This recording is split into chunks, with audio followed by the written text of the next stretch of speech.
സെക്രട്ടേറിയറ്റിന് മുന്നിലെ CPO ഉദ്യോഗാർത്ഥികളുടെ സമരം തുടരുന്നു. റാങ്ക് ലിസ്റ്റിന്റെ കാലാവധി അവസാനിക്കാൻ ദിവസങ്ങൾ മാത്രം ശേഷിക്കെ പ്രതിഷേധം ശക്തമാക്കുകയാണ് ഉദ്യോഗാർത്ഥികൾ. വിവരങ്ങളുമായി വിനയ രാജി ചേരുന്നുണ്ട്. വിനയ, പ്രതിഷേധം ശക്തമാക്കുമ്പോഴും സർക്കാർ വിഷയത്തിൽ അടിയന്തരമായി ഇടപെടുമെന്നാണ് ഉദ്യോഗാർത്ഥികളുടെ പ്രതീക്ഷ. ഇന്നലെ ഒറ്റക്കാലിൽ നിന്നടക്കമുള്ള പ്രതിഷേധങ്ങളൊക്കെ സംഘടിപ്പിച്ചിരുന്നു. കൂടുതൽ വിവരങ്ങൾ എങ്ങനെയാണ്?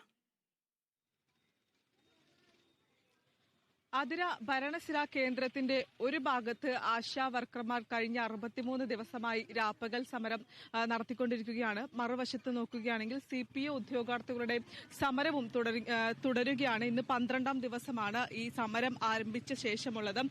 റാങ്ക് ലിസ്റ്റിന്റെ കാലാവധി അവസാനിക്കാൻ ഇനി ദിവസങ്ങൾ മാത്രമാണ് ശേഷിക്കുന്നത്.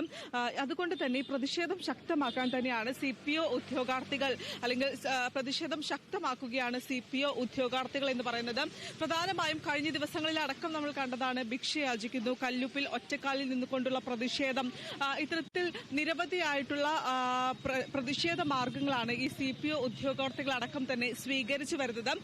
964 പേർ ഉൾപ്പെട്ട റാങ്ക് ലിസ്റ്റിൽ നിന്ന് 30% താഴെ പേരെ മാത്രമാണ് നിയമിച്ചത്. ഇതിനെതിരെയാണ് പ്രതിഷേധം ശക്തമാക്കുന്നത്. 19ാം തീയതിയാണ് ഇതിന്റെ കാലാവധി അവസാനിക്കുന്നത്. അതിനു മുൻപ് തന്നെ അല്ലെങ്കിൽ ഒരു നടപടി സ്വീകരിക്കണം, സർക്കാർ ഈ വിഷയത്തിൽ അടിയന്തരമായിട്ടുള്ള ഒരു നടപടി സ്വീകരിക്കണമെന്ന ആവശ്യമാണ് പ്രധാനമായും ഇവർ ഉന്നയിക്കുന്നത്. അതിന്റെ ഭാഗമായി തന്നെയാണ് കഴിഞ്ഞ 12 ദിവസമായി ഈ സെക്രട്ടേറിയറ്റ് പടിക്കലിൽ ഇവർ രാപ്പകൽ സമരം, നിരാഹാര സമരം ഇരിക്കുന്നതടക്കം തന്നെ ദിവസങ്ങളായി. ഓരോ ദിവസം കൂടുമ്പോഴും പ്രതിഷേധത്തിന്റെ രീതി മാറുകയാണ്. സ്വയം നോവിച്ചുകൊണ്ടുള്ള പ്രതിഷേധങ്ങളിലേക്ക് കടക്കുന്ന ഒരു കാഴ്ചയാണ് കാണാൻ സാധിക്കുന്നതടക്കം ചെയ്യുന്നത്. ഈ വരും ദിവസങ്ങളിലും ഈ പ്രതിഷേധം ശക്തമാക്കുകയാണ്. ഓരോ ദിവസം കൂടുന്നവരും പ്രതിഷേധത്തിന്റെ രീതി മാറി വരികയാണ്, പ്രതിഷേധം ശക്തമാക്കുകയാണ്. കൂടാതെ തന്നെ ഇനി കാലാവധി അവസാനിക്കാൻ 2 വർക്കിംഗ് ഡേയ്സ് മാത്രമാണുള്ളത്. ഇതുവരെയും സർക്കാരിന്റെ ഭാഗത്ത് നിന്നും ഒരു നടപടി ഉണ്ടായിട്ടില്ല, ചർച്ചയ്ക്ക് വിളിച്ചിട്ടില്ല. ഇനി ചർച്ചയ്ക്ക് വിളിക്കുമെന്നൊരു പ്രതീക്ഷയുണ്ടോ? തീർച്ചയായിട്ടും ചർച്ചയ്ക്ക് വിളിക്കാൻ തന്നെയാണ് നമ്മൾ ഓരോ ദിവസവും ഇവിടെ പ്രതീക്ഷയോടുകൂടി കണ്ണുനട്ടിരിക്കുന്നത്. ഇപ്പോഴും ഞങ്ങൾ കൈകൂപ്പിക്കൊണ്ട് തന്നെയാണ് ഞങ്ങളുടെ സമരമുറകൾ മുന്നോട്ട് കൊണ്ടുപോകുന്നത്. അപ്പൊ ഇനി വരണ മന്ത്രിസഭാ യോഗത്തിൽ ഞങ്ങൾക്കൊരു നീതി കിട്ടുമെന്നുള്ളൊരു പ്രതീക്ഷയിലാണ് ഇപ്പോഴും ഈ ഫുട്പാത്തിൽ വെയിലും മഴയും കൊണ്ട് ഞങ്ങൾ ഇപ്പോഴും കിടക്കുന്നത്.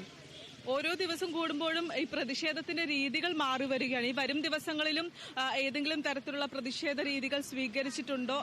അതിന്റെ വിശദാംശങ്ങൾ എങ്ങനെയാണ്? ഇന്നിപ്പോ നമ്മുടെ ഒരു ജീവിതമാണ് നമ്മളിവിടെ കാണിക്കാൻ പോണത്. നമ്മൾ പഠിച്ചത് മുതലുള്ള ജീവിതം ഇവിടെ നിന്ന് എല്ലാവരുടെ മുന്നിൽ ഞങ്ങൾ തുറന്ന് കാണിക്കാൻ പോണ ഒരു മീമിലൂടെ. അപ്പൊ 11 മണി കഴിയുമ്പോ എന്തായാലും നമ്മളിവിടെ റെഡിയാണ്.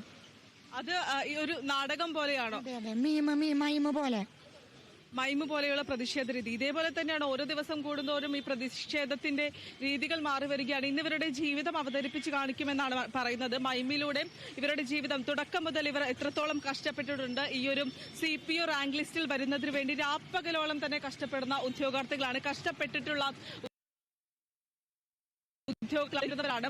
അതുകൊണ്ട് തന്നെ ഇനിയെങ്കിലും അല്ലെങ്കിൽ സർക്കാർ ഈ കാര്യത്തിൽ അടിയന്തരമായി ഇടപെടണമെന്ന് തന്നെയാണ് ആവശ്യം. അതുകൊണ്ട് തന്നെയാണ് സർക്കാർ ഈ വിഷയത്തിൽ ഇടപെടണമെന്നൊരു ആവശ്യം മുന്നിൽ കണ്ടുകൊണ്ട് തന്നെയാണ് ഇവർ ഓരോ ദിവസം കൂടുന്തോറും പ്രതിഷേധത്തിന്റെ രീതികൾ മാറ്റി വരുന്നത്, ഓരോ പ്രതിഷേധ രീതികൾ സ്വീകരിക്കുന്നതടക്കം. ഇന്ന് എന്തായാലും മൈമിന്റെ രീതിയിൽ അല്ലെങ്കിൽ തങ്ങൾ ഇത്രത്തോളം വർഷം അല്ലെങ്കിൽ കഴിഞ്ഞ വർഷങ്ങളിലടക്കം തന്നെ പഠിച്ച രീതികളടക്കം തന്നെ മൈമിലൂടെ പൊതുജനങ്ങൾക്ക് മുന്നിലും സർക്കാരിന് മുന്നിലും അവതരിപ്പിക്കുമെന്നാണ് പ്രധാനമായും പറയുന്നത്. ആതിര, തീർച്ചയായും ഏറ്റവും എടുത്തു പറയേണ്ടത് വിനയ, റാങ്ക് ലിസ്റ്റിന്റെ കാലാവധി അവസാനിക്കാൻ ദിവസങ്ങൾ മാത്രം ശേഷിക്കെയാണ് പ്രതിഷേധം ശക്തമാക്കുന്നത്. ഇനിയും പ്രതിഷേധം കടുപ്പിക്കാൻ തന്നെയുള്ള തീരുമാനത്തിലാണ് ഉദ്യോഗാർത്ഥികളുള്ളത്.